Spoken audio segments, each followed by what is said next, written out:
बरे सगीर जी नक्शबंदी सिलसिले जी वॾी दरगाह दरगाह अलिया लवारी शरीफ जे बानी हज़रत सुल्तान औलिया ख्वाजा मोहम्मद ज़मान क़ुद्दुस रूह जिन जो 254 उर्स मुबारक लवारी शरीफ समेत सॼे मुल्क में निहायत अक़ीदत व एहतराम सां मल्हायो वियो। उर्स शरीफ जी मुख्य तक़रीब दरगाह अलिया लवारी शरीफ ते मुनक़द कई वई, जंहिंमें मुल्क जी कुंड कुर्छ मां ख़ासि तौर ते सिंध बलोचिस्तान ऐं पंजाब जे इलाइक़नि मां वॾे तइदाद में मुरीदनि ऐं अक़ीदतमंदनि शिरकत कई, जॾहिं त लवारी शरीफ जी पसगिरदाई जे माण्हुनि पिणु वॾे तइदाद में शिरकत कई।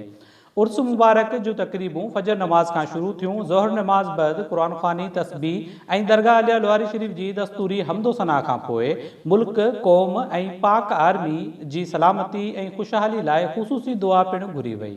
आख़िर में उर्स शरीफ जी तक़रीब में शिरकत कंदड़ मुरीदनि ऐं अक़ीदतमंदनि दरगाह अलिया लवारी शरीफ जी हाज़िरी पिणु भरी। उन मौक़े ते बदीन इंतज़ामिया तरफ़ां पांधीड़नि लाइ अमुन व अमान जो ख़ासि ख़्यालु रखियो वियो। उर्स शरीफ जा समूरा इंतज़ाम पीर आफ लवारी शरीफ हज़रत क़िबला पीर मोहम्मद सादिक कुरैशी नक्शबंदी जन तरफ़ां कया विया, जॾहिं त संदनि ई तरफ़ां दरगाह ते ईंदड़ मुरीदनि ऐं अक़ीदतमंदनि लाइ खाधे पीते ऐं रिहाइश समेत समूरा इंतज़ाम जमायत लवारी शरीफ जी तंज़ीमुनि, जिन में निशात तंज़ीम जमायत लवारी शरीफ, नाजिया शागिर्द तंज़ीम निशात जमायत लवारी शरीफ, निशात गर्ल्स विंग जमायत लवारी शरीफ जे उहिदेदारनि ऐं कारकुननि बहितर अंदाज़ में संभालिया।